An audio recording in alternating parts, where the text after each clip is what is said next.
Welcome to our Saturday Simulcast, June 28th edition, in the heat of the summer here in West Lafayette, Indiana. I want to thank our sponsors, and it's, of course, GoldandBlack.com Saturday Simulcast, and that is Union Club Hotel, Boiler Up Bar, 811 Bistro, and, of course, the new Boiler House Prime Restaurant. A lot of events going on, big junior golf event going on here in the next few weeks that will make that a very busy place, the Pete Dye Clubhouse and the Boiler House Prime as well. And today's subject is going to be a little bit more on both Mike Carmin and Brian Neubert will join me, and we will discuss the visit with Mike Bobinski on Monday that these two gentlemen had to talk about the revenue share and kind of what's ahead with that and what other topics we get into. But we'll look forward to having these guys join us here. And when we bring them to the stage, Mike Carmin, Brian Neubert, and Brian, I want to start with you and obviously the chance to talk to Mike Bobinski and a topic that both you and Mike have paid a lot of attention to, obviously. Just some takeaways in terms of what you heard from Mike and anything that changed your thought process when it comes to rev share and how all this pay for play world is going to be in college sports. Yeah, I think around the Big Ten, the athletic directors and presidents, whoever it might have been, must have had a conference call and said, okay, we're ready to talk about this. Yeah. Because you're seeing a number of these interviews coming out in Big Ten media markets with their respective athletic directors in those localities. Yeah.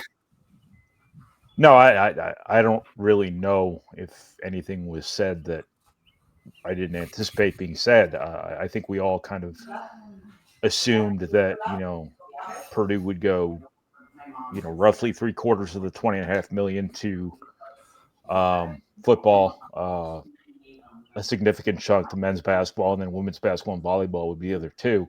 The only new thing for me in terms of how the money is going to be divided would be the roughly $300,000 unallocated slush fund for all the other coaches to engage in what Mike Bobinski called the Hunger Games for elite athlete acquisition or retention. So that would mean if you get a Chris Flieger or if you get a David Bedaya or you get a national champion in track and field or something like that, or a really elite golfer or a really elite wrestler, there might be some money there to compensate them and or keep them at Purdue. That makes a lot of sense to me. Kids out of school for summer. So outside of that, I don't know if there's really anything all that new. So we already knew that Purdue was going the full $20.5 million here. So that's really the most important part of the story. But we already knew that. Yeah, it certainly is. It is seem, Mike, that it's now out in the public, and I mean more in the public. And now that the athletic directors are talking about it, Mike Bobinski is usually pretty cool, calm, and collected as he's moved into this world. Any sense there in terms of the level of uncertainty and how Purdue's athletic administration continues to deal with this? Yeah, I mean, I think there's some certainty now of what it's going to look like and how it's going to be implemented. As he said, and everybody will agree, it's not going to be perfect the first year. There's going to be pitfalls that you didn't think about and other things like that. I guess the one thing that I took away from it was just the structure now, how the university is going to support the athletic budget during this time.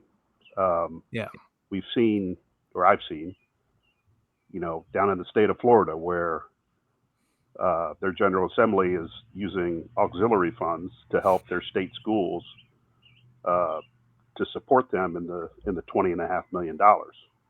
Michigan's administration is sending $15 million directly to the athletic department. Purdue's not doing that. I mean, what I heard was that at the end of the fiscal year, if there's a shortfall in the athletic department, then the university is going to make that up because the $20.5 million is coming off the top of their media rights. So in the example I used in the in our interview was, if you have $80 million in media rights coming, you're already down to 59.5. Yeah. So how do you make that work? And, and the athletic department's going to need to still do business the way that it's done business. I mean, this is just not a freebie that the university is going to give them. But my question, though, moving forward would be, at what point how much is too much that the university is going to support? If the athletic department's $5 million short, is that okay? Or down the line, if they're $10 million short, is that okay? Where's the line there where they're not going to do that anymore? And it's a 3-year commitment out of the gate. So I'm curious how all that plays out. And it's great that university is going to do this. I'm just kind of curious where that line is how much they're going to bring the athletic department back to break even. I mean, the way I think about it is that the Purdue athletic department should break even every year from here to eternity, if this is how it's going to be, because the university is going to make up any shortfall that they have, and they may not have a shortfall. I mean, we don't know that yet. But anytime you take $20.5 million out of your budget, I don't know where you make that up in a hurry. But we'll see how it all plays out. But that was my kind of biggest takeaway from was just more of how the university was going to help the athletic department in this situation. Yeah, Brian, and Alan Karpick here with Mike Carmin and Brian Neubert today, but what was the discussion about some of the relaxing of the bonds, like for the stadium projects? Is that still part of this? And I did find it interesting that he was, I don't know, emphatic is the right word, but that 3-year, like, we're going to agree to this for 3 years. Does that mean anything from your your standpoint looking forward? He didn't get into details about how exactly the university was going to make up that shortfall, should there be a shortfall, nor would I ever expect them to. I don't know if you guys have noticed or not, but this is a pretty difficult time to be in public education when it comes to government funding, and I don't that's think a factor. I don't think anybody wants to sit here and scream from the hilltops that, hey, we're taking your tax dollars or whatever it might be, and we're dedicating them to sports. And I understand Purdue is different. In the sense that it's a self-sustaining athletic department. The students don't contribute to the athletic department necessarily, but nobody's going to understand that nuance if you have to explain it to somebody. The automatic response would be we're going to stop funding you if you're just going to pay for football players in this state, especially considering the gravity of the school down south. I don't think Purdue sports is going to be the winning politics necessarily for the people who sign the checks for government funding. I could be entirely wrong, but I don't think anybody's really going to be dying to say for infinity the university is going to be paying for this $20.5 million. I would imagine it's going to be really tough for the athletic department to raise that $20.5 million itself every year. So I would assume this is going to be something that the university has to contribute to meet its promises here. And once you've done it for 3 years, I don't see how you go back. But as I said before, I don't think anybody's going to come out publicly and say from here until eternity, the university is going to pay this money to the athletic department to pay for football and basketball players. I just don't think that's going to be a publicly acknowledged issue. Yeah. Carm, do you get any sense of the John Purdue Club's role in all this? Because obviously, and we can get a little bit into the Boilermaker Alliance, which is going away as of June 30th, and that was announced this past week. Of course, that is Purdue's collective, and there's been some discussion of where that moves and what NIL plays in this. But anything else from the standpoint of that the funding quotient? Well, I think the John Purdue Club is going to play a significant role in all of this. Maybe not in this coming year because the athletic department is not adding any scholarships right now. And the John Purdue Club funds those scholarships. But as we get deeper into this and Purdue wants to add scholarships to, the enterprise, then they probably play a little bit of a bigger role moving forward. But I think they're probably out right now just trying to not raising $20.5 million, but they're probably, it's part of conversations that go on. I mean, you don't have any really facility projects going on right now. So what are you hitting up your donors for? But they want to, but they don't. Yeah, you're right. But I think the John Purdue Club is going to continue to play a huge role in all this because they need to stay ahead of the game as far as funding all the scholarships that are out there. And then you can do some of the extra stuff on top of that. So, yeah, I mean, they play a big role in what's going to happen. Ryan? Yeah, I think that part of the JPC's role in all of this is going to be kind of a face of a question that they're going to encounter quite a bit is, why should I give money to scholarships now when kids are getting paid? So I think part of the John Purdue Club's role now is going to have to be a PR role in the sense that they might be the explainer for that question that a lot of these donors, might ultimately have is, Mike Bobinski back when Ryan Walters got fired said that, Purdue's people hadn't been all that responsive to NIL. And, now it's different, but it's still money. And I think that, Purdue culture among its following has long been more along the lines of the old way as opposed to the new way. And that's perfectly fine. But I think, Purdue people might have to be sold on the realities of the situation right now. And when the John Purdue Club's out asking for, scholarship money, I think that might be something they have to explain to people, make the sale on why, this all still matters, why this isn't professional sports anymore, why everything or now, and explain why this all happened and why this is all still so important. And, money's money, whether it's going to a scholarship, whether it's going to revenue sharing, whether it's going to facilities, whatever, they still need the money. And, obviously the revenue sharing money is coming out of the media rights deal. So I don't know how many people are necessarily having to go into donors' homes and say, we need you to help us pay Braden Smith, or we need you to help us pay, God, I can't think of a football player. Devin Mockabee, he'll be gone by this time, but right. But okay, right. Go ahead. But I think the John Purdue Club has always been kind of the liaison between the money people and the athletic department. And I think that's going to be kind of their first line of education in terms of, explaining what all's going on here. And I think that's one way in which their role might, change. I don't think they're going to have to be asking for a ton of facility money anytime soon, because I think all that stuff's got to be on the back burner now, indefinitely. And that's, not the worst thing in the world. I think Purdue's in a pretty good spot facility wise, at least in its major sports. But I think the facilities and amenities arms race is kind of on the back burner for the time being. The pause button has been hit, but that doesn't mean the John Purdue Club still doesn't have to go raise all that scholarship money. Yeah, it is, and the tax deductibility of all this and how all that works.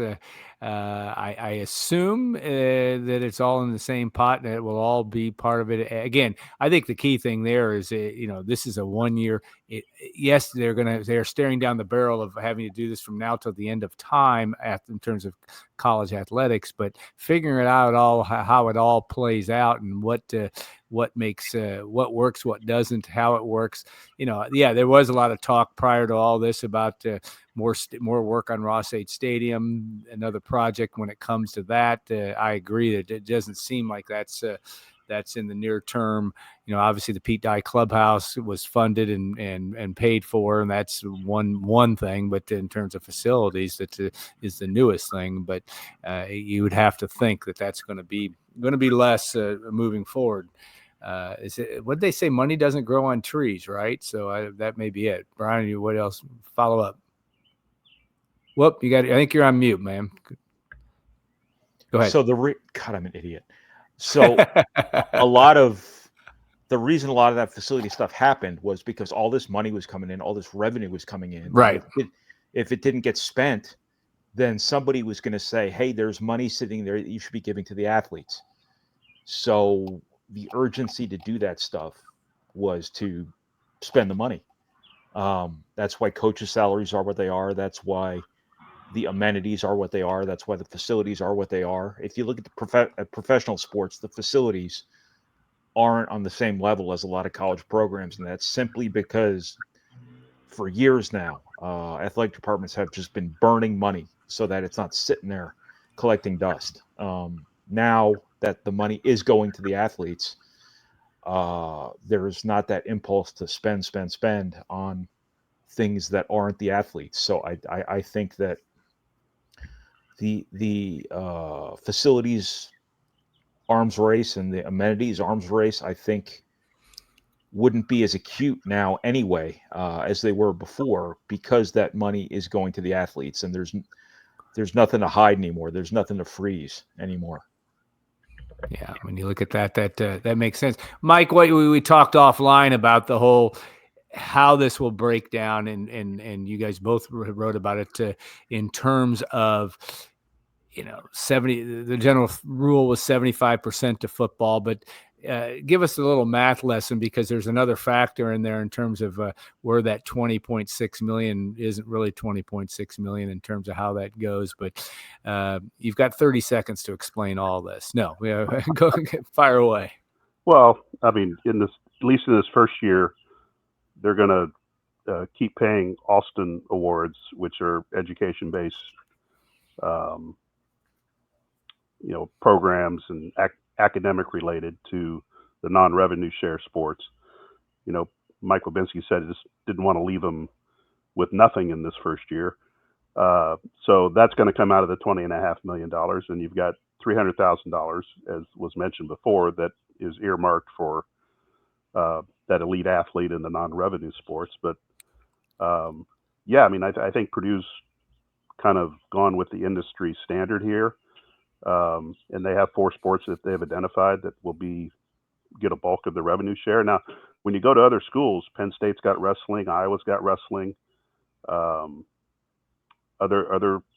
schools have sports that Purdue does not excel in at the national level, that they have to take care of, and all that has to come out of the $20.5 million, and that's a challenge for all those other schools to deal with that. And, Brian raised the question in the interview that, does Mike Bobinski feel a little fortunate that he doesn't have, everybody would like to have the, national champion in every sport, but Purdue doesn't have that. So they're able to zero in on those 4 sports. And, Indiana's doing the same thing. They're not even going to offer the other sports anything at this point. But how this evolves over time, because the $20.5 million becomes over $21 million the next year, and then it keeps going up after that. So do those other sports get a few more dollars as we move through this thing, assuming it sticks together and we don't have complete and utter chaos over the next few years, which it wouldn't be the NCAA, it wouldn't be college sports if we didn't have chaos. Yeah.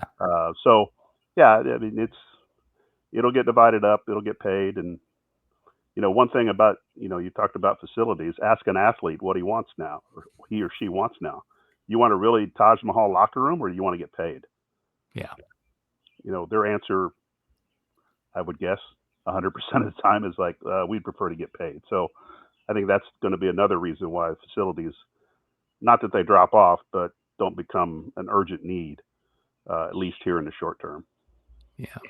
Brian, what and the talk about other sports. I mean, obviously, if you read around the country, there have been some sports that have been dropped. Purdue seems to be very committed to keeping, and you've written about this, Purdue's relative lack of number of sports that may come into play here, but Purdue seems to be very committed to keeping its 17 or 18 sports, or however you count them, intact. Any other feeling that you saw from or heard from Mike Bobinski on that front? Yeah, just one more quick point to follow up on what Mike said. Yeah. Before all this came down, the TAC, NCAA sycophants and proxies used to say was they don't need to get paid. They've got these awesome facilities to train and improve and develop. And the dishonesty in that was so shameless, because it was, you are not building these facilities to make this player better or that player better. You are building those facilities to recruit the guys who are going to replace them.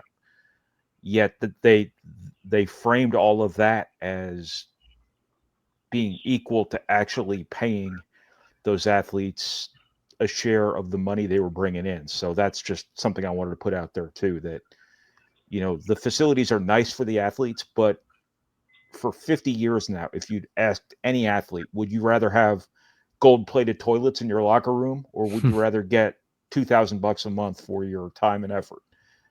Every single one of them would have said $2,000 a month for my time and effort.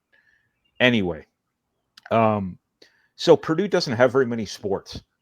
And, you know, I'm not sure if this is new or not, but I just noticed the other day that on their website, they list the Spirit Squad as a varsity sport. And I don't know if there's a number of sports you have to list in order to meet certain criteria in the Big Ten or the NCAA. But I'm not sure Purdue has sports to drop anyway, even if they wanted to. And I don't think there's any appetite or any need for that whatsoever anyway. I do think it used to be 18, right? But I don't know what it is now. I don't know how they count like track and field and cross country. Cross country, right? If those are two different sports, swimming and diving. But I think that you know, the level of investment obviously is going to be very different in the revenue sports and the non-revenue sports. That's nothing new. You know, Purdue, especially in the modern era here, has been very focused on making money to spend money. And they have invested a lot in football. They've invested a lot in men's basketball, as they should. And it's my opinion that, you know, Purdue should unapologetically invest in the sports that make money and raise your university's profile and win. You could, I don't even want to ask this live because I don't know the answer, but how many of Purdue's other sports have won a Big Ten team championship ever? Well, baseball has. Baseball, volleyball, women's basketball. Well, I'm counting women's basketball as a revenue sport, a big four sport. Yeah. You've got national. You've got national championships in golf. Your point is it's not as frequent as it is at other schools. Yeah. Yes. It's not a Purdue large historically number. has not been, you know, terribly competitive in a lot of these other sports, and I think you will see some of that trimmed around the edges a little bit. Mike Bobinski did mention the other day that soccer won't play outside the Big Ten footprint really at all. All their trips are bus trips. Is that new? I don't know, but a couple of years ago they went to USC and they went to they went to Colorado. Now this was before USC was in the Big Ten, so that was straight non-conference. I don't know about the other non-revenue sports, but it's hard in baseball and softball because you have to go to warm weather to play early in the season. So there are more flights, you know, things like that. How they're going to handle that, I don't know, but you know, I think some of those budgets might take a little bit of a haircut, so to speak. Other than that, I can only speculate on things like recruiting budgets, international recruiting, you know, stuff like that. Are people going to be, asked to recruit more in-state athletes versus international or out-of-state athletes? You know, golf won its national title, if I recall correctly, recruiting a lot of international players. And I understand that you're not always flying over to Asia to scout golfers. They're coming to you more often than not, but you know, stuff like that might, you know, be on the chopping block to a certain extent. The good news is a lot of these facilities are done. So if you're baseball, you got your stadium done at the right time. If you're softball, you got your stadium done at the right time. If you're tennis, you got your building done at the right time. But wrestling, you know, track, some of those sports where a facility upgrade might have been in the offing, otherwise, you know, probably aren't getting that facility anytime soon. But they should also understand that they're lucky to still have budgets and still have scholarships and things like that. Because if this were a different place, a lot of that stuff might be drying up here. And that's kind of where this whole house settlement thing kind of was a wolf in sheep's clothing for athletes at large, is because it might be great for, the backup offensive lineman who's now suddenly making better money now than he would in his first 5 years at whatever job he'd get after college. But that stuff is going to come at the expense of sports getting dropped, non-revenue sports, losing scholarships, losing resources, things like that. So it might be good for an athlete, this athlete, that athlete, but it's probably not the best thing in the world for athletes as a whole. Yeah. Norm Blake. Now I got to go because wrestling, the Norm Blake Wrestling Center, they did redo that. No, but that's been a while. I just because Norm watches the show, I don't want to get any hate email from Norm on that. No, it is. I think that's a valid point in terms of that. But what about Mike, in terms of scholarships in general and where that is?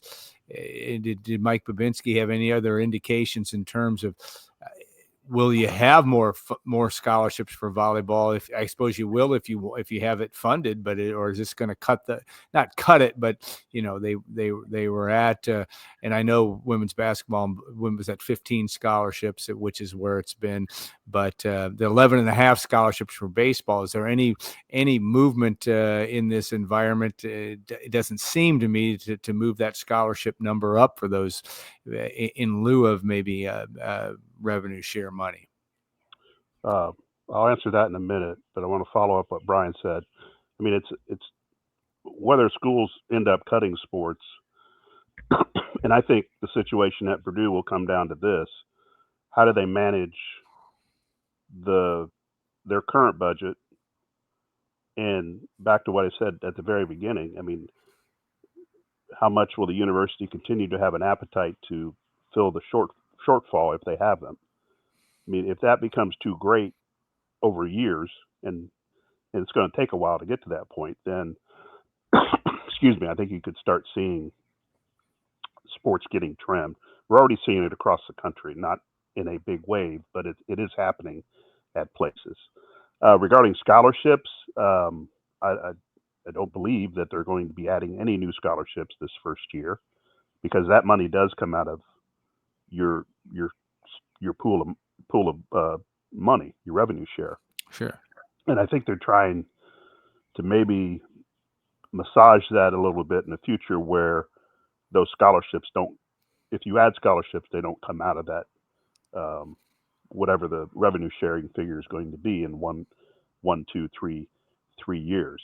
But there are places across the country that are adding scholarships, and some of this could be they're committing to do it over time. I think Purdue under Mike Bobinski, they do want to add some scholarships in some of the other sports, but I think they're careful right now not to do that. And I think a lot of it will depend if those scholarships end up coming out of the revenue sharing pool. If they don't come out of the revenue sharing pool, then I would guess that schools would add more scholarships. But if that's going to, it comes down to making choices. Do you add scholarships in some of these other sports, but you can't pay your football and basketball players any more money? I mean, there are choices that are going to have to be made, and whether they're popular or not doesn't matter. But a lot of business decisions are going to have to be made over the next few years based on this new system. Alan Karpick here with Mike Carmin and Brian Neubert, and part of our GoldandBlack.com Saturday simulcast for June the 28th. A couple more sets of questions for you guys. In terms of, did you feel NIL, and I'm not sure how much of that was discussed, but how that is going to work? We, like I said earlier on the top of the show, talked about the Boilermaker Alliance going away. Brian, I'll start with you. Any indication of what role will athletic departments play? We know that Deloitte is going to be the arbiter, I guess it might be the right word, of reasonable deals, or deals that are quote unquote stamped as financially justifiable for NIL opportunities for student athletes. But Brian, anything else that that you heard either from Mike or your thoughts on that topic moving forward? Yeah, no, I think the athletic departments now are going to have more leeway to play matchmaker in the NIL world, whereas the third-party entities had to do that before. I still can't believe it got to a place where basically supporters of athletic departments were able to pool their money and just give it to players. It still blows my mind that this happened. But I think athletic departments now are going to have more leeway to, put this player next to this business, things like that, and really help facilitate, which, all of those deals are going to have to go through the NIL Go app, which I wonder how many hundreds of thousands of dollars and how many hours of subcommittees spent coming up with that name for that app, NIL Go. So I think the purpose of the app, I think people hear that and have misunderstood, thinking that the app is going to be like AI driven and determine whether a deal is valid or not. That's not the case. All of these deals are going to go to a human being at Deloitte via the app. The app is just there to leave no excuse whatsoever for athletes at, say, Illinois to not report their NIL deals. So it's required that NIL deals be reported via this app. Deloitte will go through them.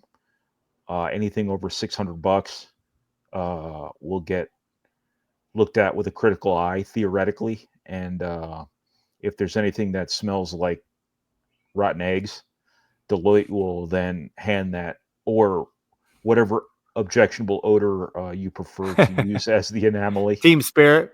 Yeah, something like that. Then Deloitte will pass that along to the College Sports Commission, who will then do whatever the College Sports Commission does. And after that, we will see what happens. The NCAA has a long, glorious history of not being able to enforce its own rules, levy any penalties with bite, be able to hold up in court ever. But this College Sports Commission is the new party responsible for that sort of thing.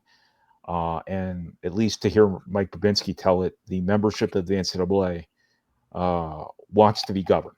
And I will believe that when I see it, because what I know about competitive people who make a lot of money is they want everybody else policed, but they don't want to be policed themselves. And I think NCAA membership's fundamental distrust of one another, I think is the reason the NCAA's old rule book was 1 billion pages thick. And we will see. I think it is perfectly normal to have a healthy skepticism of how this is all going to work, how much order is actually going to occur, and not just be theory and not just be on paper. But you know what? If it just goes back to old school cheating, which it will, it's probably still a net gain over what it was before. And it is certainly a net gain over what it's been the last 3 years, where it's just been the bolo cocaine spending spree era. And I think that this is improvement. It doesn't fix every issue that's been wrong with college sports for generations, but I think personally, and perhaps I'm an optimist with all this stuff, is I think it's pretty positive in more ways than not. Mike, I don't want to put words in your facial expressions, but we always, when Brian pontificates about not everybody playing by the rules, in a I don't know, he didn't pontificate, he just insinuates, I guess, a little bit. But what was your take on some of those things? I mean, do you buy that?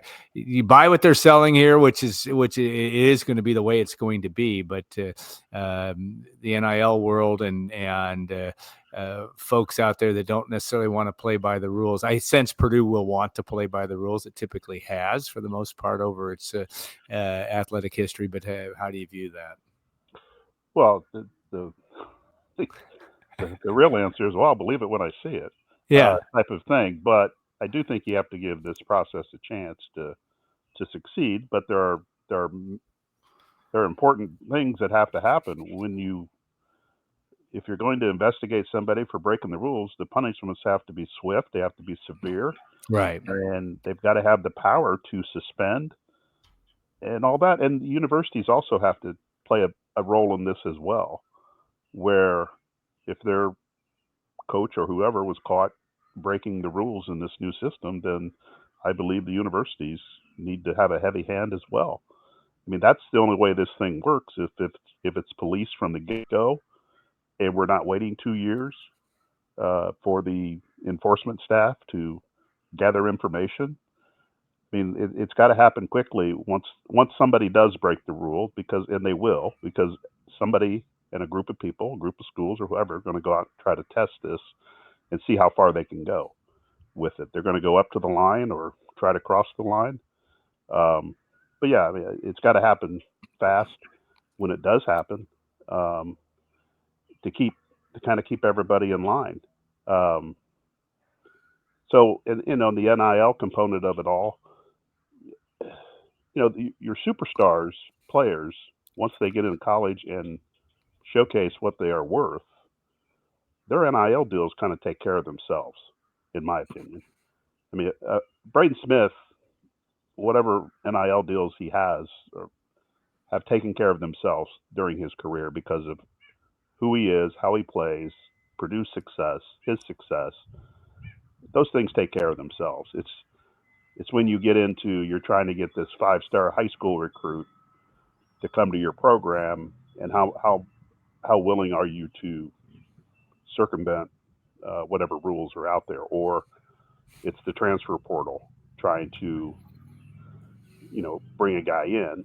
And the thing you haven't really mentioned yet is these contracts that athletes are going to sign. Memorandums of understanding, right? Or Right. Is that right? Yeah. I mean, it's I've seen the document. It's a bunch of legal language that nobody outside of a lawyer understands. But if you do sign athletes to multi-year deals, then you have the potential for buyouts and how that money impacts your cap moving forward. So, I mean, there's a lot of thought process that has to go into just picking up and leaving if you have a multi-year deal. And the timing of all this, because it's up, the way that Mike Bobinski explained it, it's up to the coaches of each sport. And I don't know how much the athlete plays a role in this, but when they get paid, like, there's no universal, this is not Purdue University where you get paid the first of the month or the last of the month or whatever it is. I mean, I guess you could set it up where they get paid weekly. I don't know. But I would think there's some strategy involved in how they get paid, especially maybe their final payments coming after the season, after the whole season's over. So we don't. But does this stop the opt-outs in bowl games for football and other situations? So, yeah, I mean, as I said at the beginning, we'll see how this all plays out, and I would love for it to work, but there's going to be hiccups. It's going to be issues that come up that it's going to require the new entity to I think provide a heavy hand in some of this. Brian, you talked about this in the last question for both of you guys. It's just that feeling that Mike Bobinski's talked about this for the last year, about the hope. I guess it's a hope. It's a realistic to say that this, and Brian, again, you kind of mentioned this earlier, but does this level the playing field for Purdue? Does it give it a chance, and really in football especially, to be competitive? I mean, at the end of the day, or is it way too early to tell whether that will come to fruition or really is a true opportunity for the Boilermaker program? I think it levels the playing field on kids in which Purdue would be playing on that field. And that's, I think, an important distinction, because I think Purdue has generally not been involved with all that many guys who in the past would have been a bidding war. But I think anytime you're not choosing between something that fits you well, which is what Purdue typically tries to position itself as, and money, if the money's equal, or the money is at least comparable. And comparable money, even if it's less money, is still going to be good money. Did I get that out of my mouth right? Yeah, I think so. Yeah. Okay. Well, I'm just thinking that it evens the playing field for guys who, like Matt Painter, might put 2 years into recruiting a kid. Right? He might lay out the best basketball plan. He might have built the best relationship. That stuff gets amplified when, oh, by the way, this great situation is here for you if you perceive it that way. And I'm not saying every kid does. I'm saying the kids who Purdue tends to have success with, that's generally a big part of the equation. So you got this piece in place, this piece in place. Oh, and you're going to make a couple of $100,000 a year here, whatever the number would be, to play here. I think that sets up to be a pretty good situation, even if somebody comes in at the last second and says, "We'll give you more money than Purdue will give you to come here." I think it would shine more of a light on the stuff that supposedly matters to a lot of guys. In football, I don't know. Football is a little bit more of a meat market because of the numbers involved, because of the churn. I think if you have to go out there and spend on transfers, it's such a feeding frenzy in those portal windows that it's going to be hard for Purdue to keep up. It's going to be hard for Purdue to not get taken like Ryan Walters and them got taken on some guys. I think when you're desperate, you're an easy mark. And I think that the first job for Barry Odom and his staff have to be getting this thing back on stable ground through high school recruiting, retention, having the same players from one year to the next, getting that number down from we need 50 new players to 40 new players to 30 new players to 20 new players, ultimately to that range where it's going to be a 15 to 20 man churn every year in the portal, that kind of thing. And then we'll see. But you can use it for acquisition. You can use it for retention, whatever it might be. Probably a happy balance between the two is the right fit. But I think that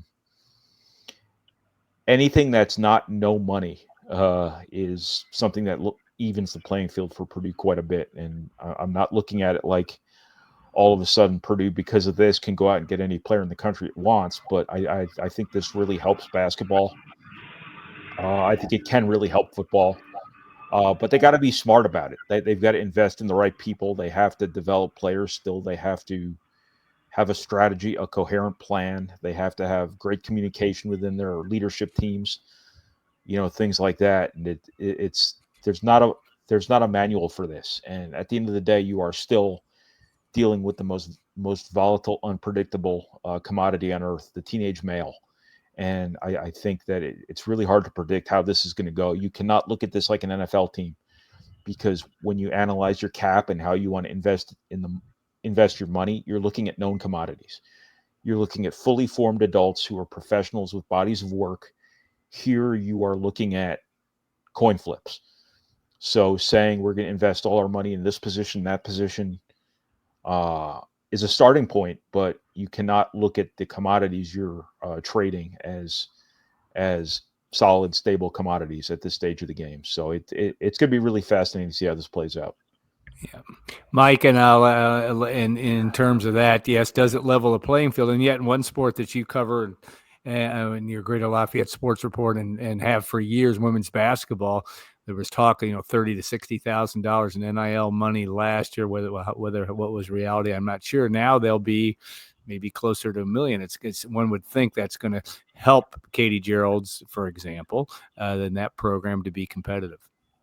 Well, it should. And the other interesting thing that came out of the interview on Monday with Mike Bobinski was the evaluation of coaches of how they spend their revenue share, who they spend it on. And that is, according to him, now I think we all understand that he's not here. He's not going to be here in 10 years as the athletic director at Purdue. But while he's here, he said that part of the evaluation process will be on coaches is how they handle their revenue share. Are they getting the right players? Are they spending their money wisely? You're spending a lot of money on one player, but that one player is not producing at the level that you would think, then that will factor into the evaluation of the whole thing. So I don't think Matt Painter has an issue with any of this, but I think other coaches that do get money are probably going to be looked at a little bit differently in some regard. And the other thing is that and he mentioned football and basketball, men's basketball didn't use all their revenue share for this cycle. Like, this money is available until June 30th of 2026 to use. Like, this $20.5 million goes through the whole fiscal year. So when you get to the spring, and in football, when you get to December with the transfer portal, you have some money that you can start to offer to retain or to bring in. And, and how that all plays out will be interesting to follow. So I can't remember the question you asked me, but that was on my mind that I felt like I needed. No, does it level the playing field for all sports? Does that put Purdue in a better position? Well, it should. Yeah. But now it comes down to choices that you make as a coach of who you're going after, who you can get. And, I know the women's basketball program knocked on a lot of doors with transfers in the off season, but they didn't get anywhere with maybe some elite players because of the season that they had last year. So, winning's going to play a role in this. The money's going to play a role. So, I mean, that's kind of where they're at right now. I think they have some proving to do on the court to be a more attractive destination for transfers and even high school recruits right now, before they can, start thinking of other things. Yeah. Brian, last word, anything else that you didn't get to that you want to say on this topic? Yeah, I think that, sorry, I just got shot out of a cannon there. There was more you were going to say.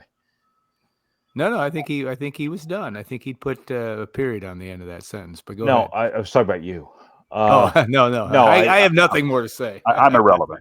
I just think it's pretty callous for us to look at all of these things as simply dollar and cents deals. This is going to be, it's going to be a big part of it. Yeah. But I think at the end of the day, you still have to build relationships with guys. You still have to present good situations. You still have to win. And if you keep doing that, the money is going to be, what am I trying to say here?